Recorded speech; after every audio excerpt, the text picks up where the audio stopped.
The security guard at the wrought iron gate looked me up and down like I was a suspicious stain on the sidewalk. His eyes scraped over my worn sneakers, my sensible slacks, and settled on my mop bucket with profound disrespect. "You the new cleaning lady?" he grunted. His tone suggested I was more likely to case the joint than scrub it.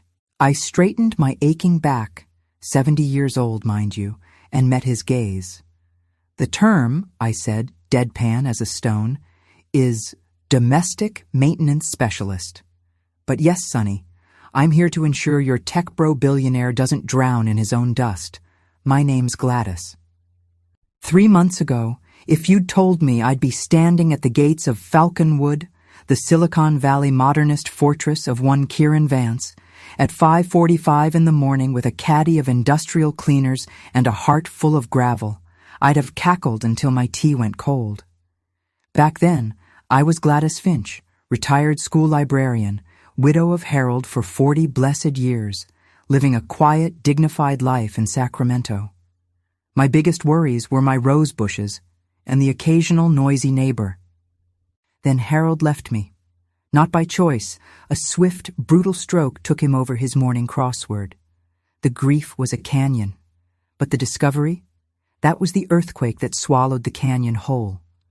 Our modest savings, the nest egg he'd managed, was gone. Vanished into bad investments he'd kept from me, trying to make a splash for our golden years. The bank took the house. My dignity was all I had left in my patent leather handbag, and some days it felt lighter than a feather. "Mrs. Finch." The voice was crisp, a crack of ice in the morning air. A woman approached, maybe 50, with blonde hair yanked into a bun so severe it likely lifted her eyebrows permanently. Her cream-colored suit cost more than my late sedan. Her smile was a transaction. "I'm Beatrice Vance, Kieran's stepmother. I'll be orienting you." Stepmother. She looked younger than some of my former students. I'd seen this story before. Older tycoon, young wife, convenient widowhood. A classic tale, just with smarter tailoring. "Pleasure, Mrs. Vance," I said, mustering the manners my mother drilled into me a lifetime ago. "It's Ms. Vance now," she corrected, the smile not reaching her chilly blue eyes. "My husband passed last year." "Ah, so we were both in the Widows' Club." Though I suspected her membership came with a platinum card and a private jet, while mine came with a stack of overdue bills. She led me through spaces that belonged in cold, expensive magazines. Walls of glass overlooking angry Pacific waves, abstract sculptures that looked like tangled nightmares, furniture so minimalist you risked hemorrhage if you sat down wrong. Kieran inherited the bulk of the estate and the company from his father, Beatrice narrated, her heels clicking a staccato beat on polished concrete. "He's exceptionally particular about his privacy and the order of his environment." Translation: touch nothing, break nothing, speak to no one. "The previous service was let go," she continued. "They proved incompatible with our standards. They probably asked for health insurance. We ascended a floating staircase that defied physics. At the top, she gestured down a hallway with doors like sealed vaults. The master suite is inaccessible unless explicitly requested. Guest suites require attention twice weekly. You'll reside in the apartment above the garage during your shifts. Tuesday through Saturday, Kieran prefers live-in availability. 5 days a week in this sterile heaven. 2 days in my one-bedroom rental, remembering what reality tasted like. At the hall's end, she opened a door marked Archive. Unlike the rest of the house, it was warm, wood-paneled. The family collection. Dust, weekly. Extreme caution. These are irreplaceable. I nodded, trying to look like someone who hadn't, just last week, accidentally knocked over an entire display of commemorative thimbles at the charity shop. She left me there, alone in the silence, surrounded by the ghosts of extreme wealth, oil portraits of stern men in boardroom poses, elegant women frozen in perpetual disdain. And then, my dusting cloth in my wrinkled hand, I saw it. The breath left my body in a soft whoosh. It was a portrait of a young woman. She had riotous auburn curls and eyes the color of a stormy sea. She wore a simple emerald green dress, but her smile was sunlight breaking through clouds. I knew that smile. I'd last seen it on the face of a 9-year-old girl, clutching my hand as we picked blackberries behind our old farmhouse. Elara, my little sister, who vanished from that same berry patch 45 years ago, who was declared dead after a decade of hollow searching, whose disappearance broke our family into pieces that never fit back together. The brass plate on the frame read, Kieran Vance, beloved. My knees threatened to buckle. The cloth fell from my fingers. Finding the art compelling, I whirled. A man leaned in the doorway. Late 20s, tousled dark hair, dressed in what looked like very expensive pajamas. Kieran Vance, the boy king of Falconwood. He had his mother's stormy eyes. My voice was a frog in my throat. I was dusting, sir. You were staring at that portrait as if you'd seen a phantom. He stepped into the room, his gaze sharp, intelligent, missing nothing. She's very luminous, I managed. My mother, he said, and a shadow crossed his face. She died when I was 12. Beatrice said, stepmother. This was the real mother. Elara. My Elara. Here. She hadn't died in a ditch or been lost to the world. She'd been here, in this palace. She'd had a son. My nephew. I'm so sorry for your loss, I whispered, the words automatic, my mind screaming. It was a long time ago. He studied me, his head tilting. You look familiar. Have we met? My heart was a trapped bird against my ribs. I don't believe so, Mr. Vance. I'd remember. Kieran, he corrected absently, still looking at me, then back at the portrait. My mother. She had a sister, back before she came here. She told me stories about her when I was small. The room tilted. What kind of stories? About a farm. About an older sister who was her whole world, who protected her from thunderstorms and taught her the names of constellations. His voice softened, just a fraction. She said her sister was the bravest person she'd ever known. Tears, hot and sudden, blurred the portrait. I had failed. I hadn't protected her from the biggest storm of all. What was her sister's name? My question was a breath. Grace, he said, but my mother always called her Gracie. The world went silent. That was me. Harold was the only one who called me Gladys. To my family, I was always Gracie. I pointed a trembling finger at the portrait of my sister, this elegant, beloved stranger. Kieran, I said, my old voice firm with a newfound terror. Why does your mother look exactly like my sister, Gladys Finch, who disappeared without a trace 45 years ago? His face lost all its color. He looked from the painting to me, his analytical mind clearly making connections at lightning speed. Your full name? Gladys Finch, but my sister, she called me Gracie. He sank onto a velvet divan, his legs giving way. Oh my God. I stood before him, a 70-year-old woman in a cleaning smock, my whole history rewritten in an instant. I think, I said, the librarian in me demanding order, we need to have a very long conversation. We sat in Kieran's study, a room of cool steel and warm walnut. He poured me a glass of water with hands that weren't quite steady. My own hands, speckled with age, clutched my handbag like an anchor. My grandfather found her, Kieran began, his voice low. Near Salem. She was maybe 9, cold, terrified. She couldn't remember who she was or where she came from. Just fragments, a farm, a sister named Gracie. My grandmother took her in, gave her the name Elara. Couldn't remember, I said, my voice sharper than I intended, or wouldn't say. He paused. What do you mean? I didn't have a photo in my bag. I had something better, etched behind my eyes. I described her.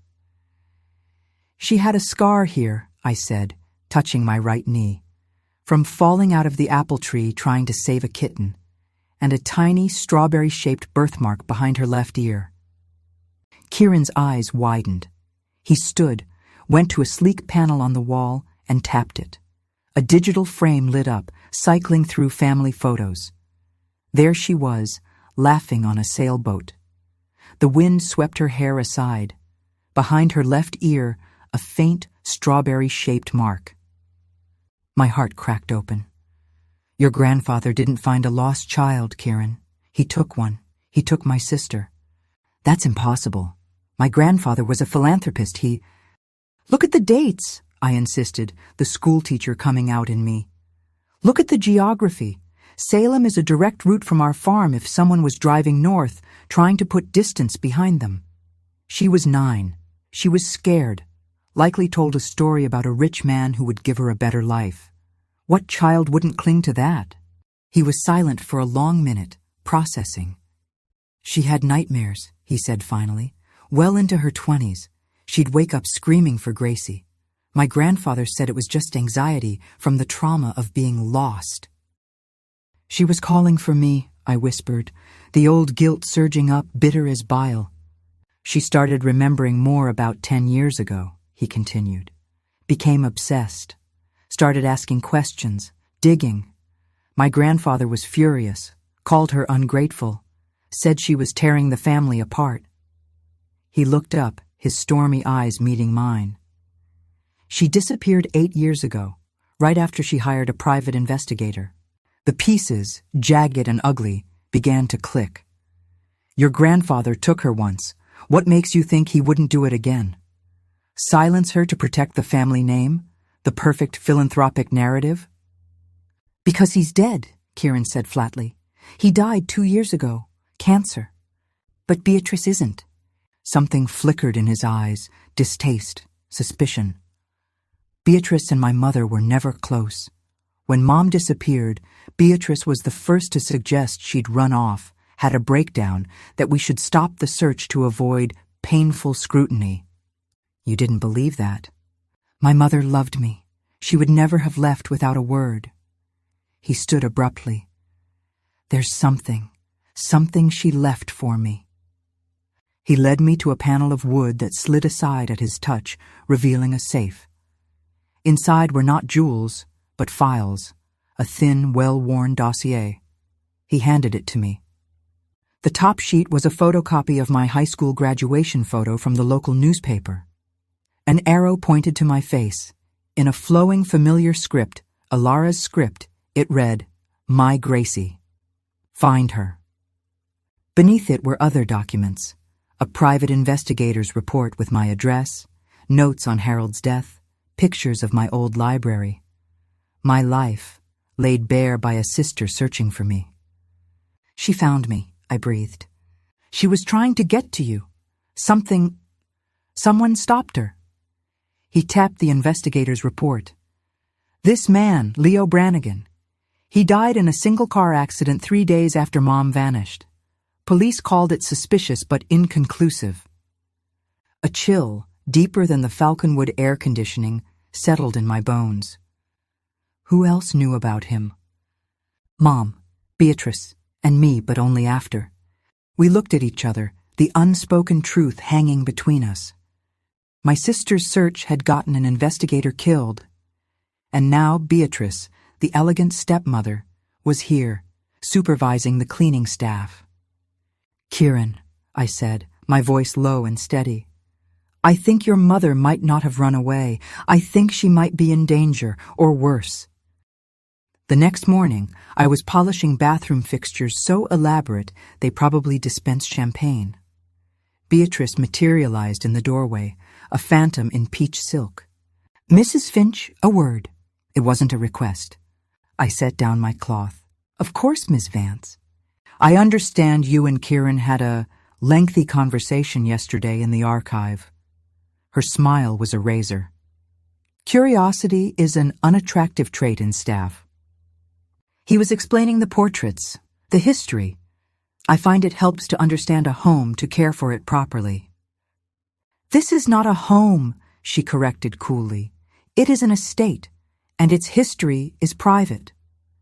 She took a step in, her perfume expensive and suffocating. I've reviewed your file. Gladys Finch, widowed, bankrupt, desperate. Each word was a needle. This isn't about a cleaning job, is it? This is about her, about Elara. The directness shocked me. I said nothing. Drop the act. You're her sister, the long-lost Gracie. Did you think you could just wander in here and start digging up graves? Is she in a grave, Beatrice? I asked, meeting her cold gaze with one of my own, honed by decades of quiet resilience. Her composure cracked for a microsecond. Elara is gone. She made her choices, unstable choices. If you're smart, you'll finish your contract, collect your paycheck, and disappear back into whatever obscurity you came from. Where is she? A laugh, hollow as a drum. Wherever troubled women who embarrass powerful families end up, forgotten. You don't know, I pressed, watching her eyes. If you knew for sure she was dead, you wouldn't be threatened by a 70-year-old woman with a dustpan. Her mask slammed back down, harder, colder. You are playing a dangerous game with people who have nothing to lose but money and everything to gain from silence. She leaned in, her voice a venomous whisper. Elara learned that. Your investigator friend learned that. Tread carefully, Gracie. She swept out, leaving me trembling not with fear, but with a furious, cold certainty. Beatrice knew something, and she was afraid I would uncover it. My ally wasn't a detective, but an old friend from my library days. Manny Ruiz, a retired newspaperman with a nose for corruption and a heart too big for his chest. I met him at a diner far from Falconwood's gaze. Gracie, you're talking conspiracy, kidnapping, maybe murder, he said, stirring his coffee endlessly. The Vances have legal teams that make the Justice Department look understaffed. I'm talking about my sister, Manny. She's alive. I can feel it, and she's trapped somewhere. He saw the steel in my eyes, the same steel that had stared down rowdy 10th graders for 30 years. He sighed. Okay, officially, I can't do squat. Unofficially. He pulled out a notepad. Let's talk about this investigator, Leo Brannigan. That evening, in my sterile garage apartment, I heard voices through the ancient air vent, a flaw in Falconwood's perfect design. She's asking questions. She knows. Beatrice's voice, tight with anger.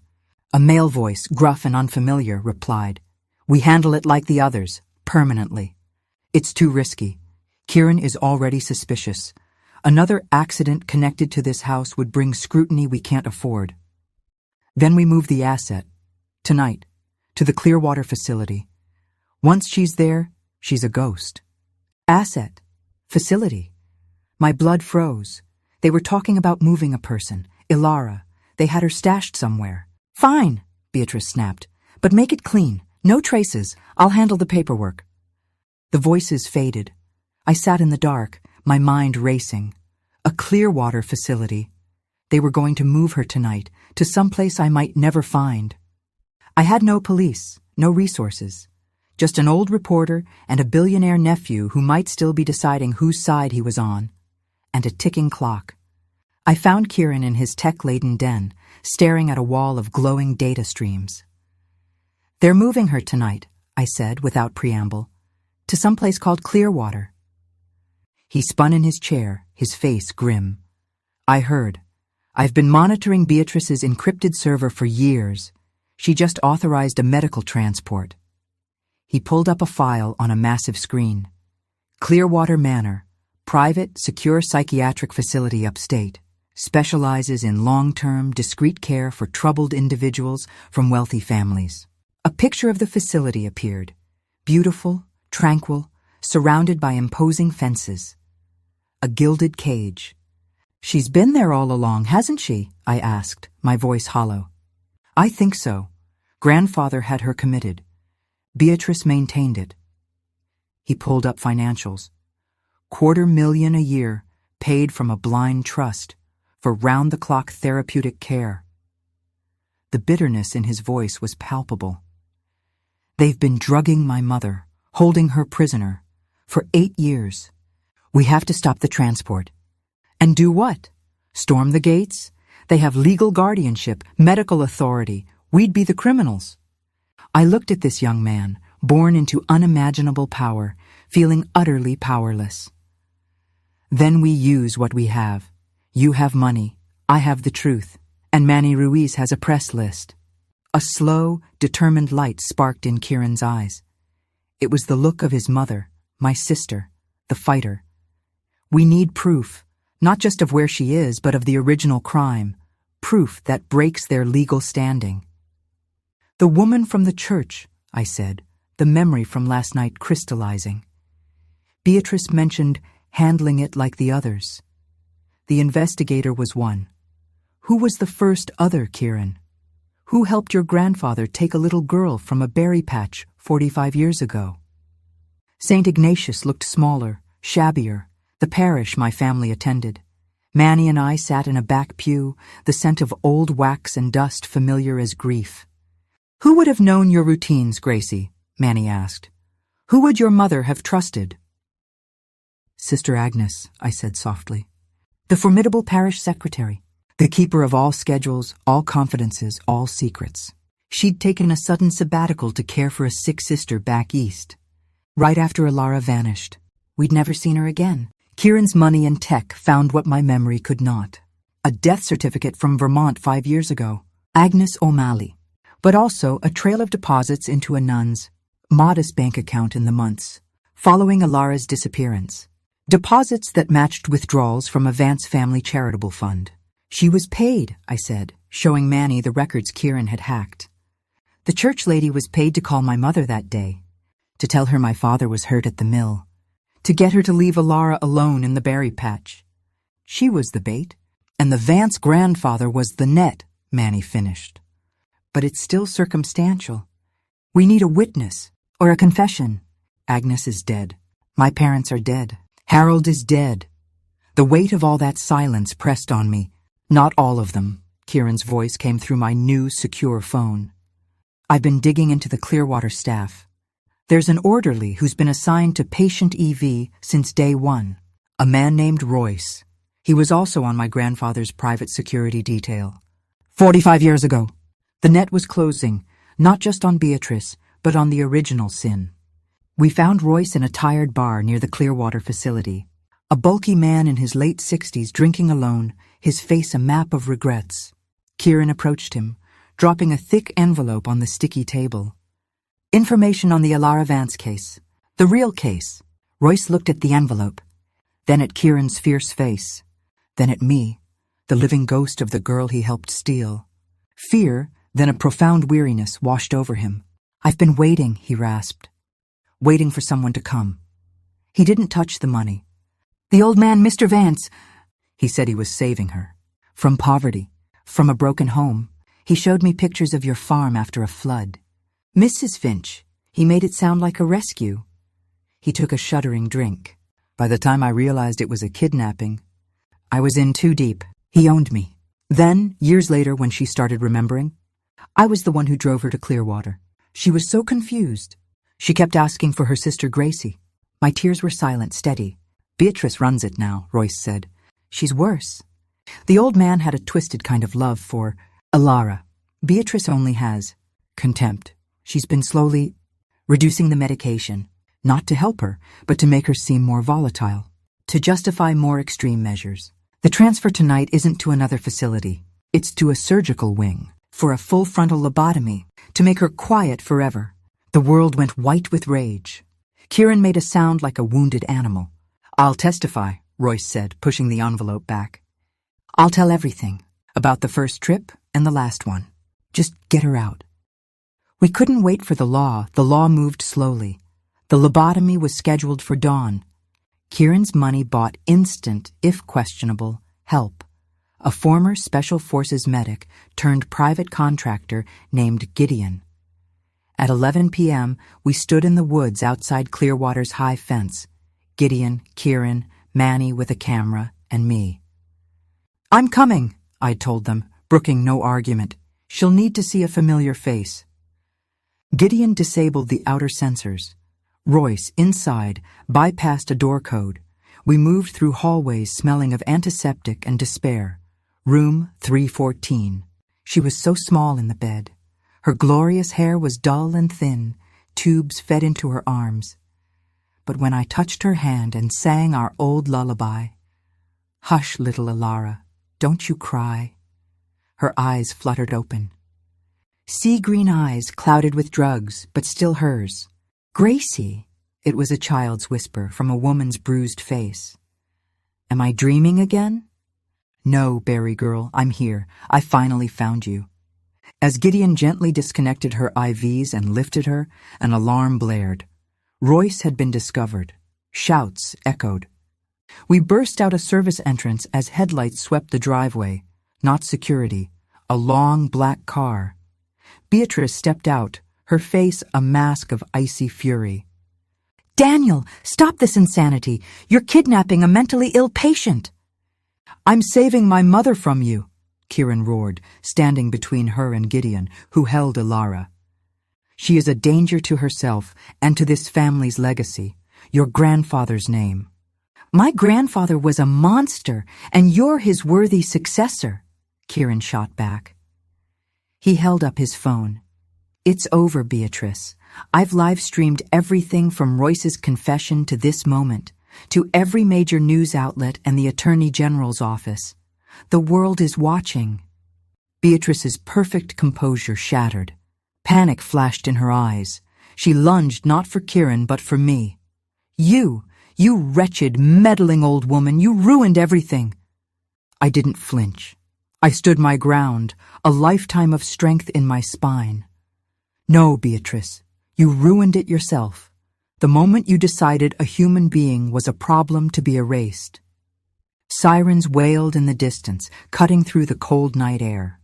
Police, FBI, ambulances, all summoned by Kieran's digital SOS. The fallout was a media hurricane. Billionaire dynasty built on kidnapping. Stepmother charged with conspiracy, false imprisonment. The Vance name was mud. Elara was in a proper hospital, surrounded by ethical doctors, detoxing from years of poison. Recovery would be a long road, paved with trauma. But she walked it with me by her side, and Kieran holding her hand. Beatrice, fighting a tsunami of evidence, financial records, Royce's testimony, the damning live stream, took a plea deal. 25 years. The Clearwater facility was shuttered, its dark practices exposed. Kieran liquidated vast portions of the Vance empire. He established the Elara Foundation, dedicated to finding missing persons and reforming unregulated private care facilities. 6 months later, we stood on what was left of the old farm, just an overgrown field now. Kieran had bought it for us. Elara, still frail but her eyes clear, knelt and pushed aside some weeds. A few wild, tenacious blackberry bushes remained. She picked one, its juice dark on her fingers, and smiled, that same sunlight smile from the portrait. "They never tasted as sweet anywhere else, Gracie," she said.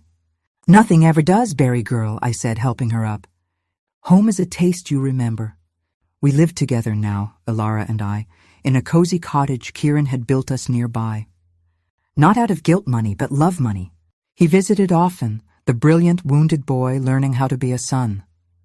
So here I am, Gladys Gracie Finch, 70 years old, former librarian, former cleaner, former mourner of the lost. Now I'm a sister again. They ask me to write a book, to go on the talk shows. I usually decline.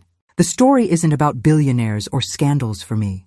It's about the thread that never broke, the love for a little girl in a berry patch that stretched across decades and through lies, and somehow, against all odds, held true. They say you can't teach an old dog new tricks. Maybe not. But an old woman? An old woman can learn that it's never too late for justice. It's never too late for a reunion. It's never too late to pull on a single thread, even if it unravels a whole tapestry. So you can weave a new one, a smaller, warmer, truer one, with the people you were always meant to find. And that, my dears, is a story worth telling. Thank you for listening. Now go call your sister, your brother, your someone. Life's too short, and the berries are too sweet to wait another day. Time has a way of softening even the hardest edges. It's been 2 years now since we pulled Elara from the dark. 2 years of quiet mornings, of watching the seasons change from the porch of our cottage, of learning the map of each other's faces all over again. The headlines have faded.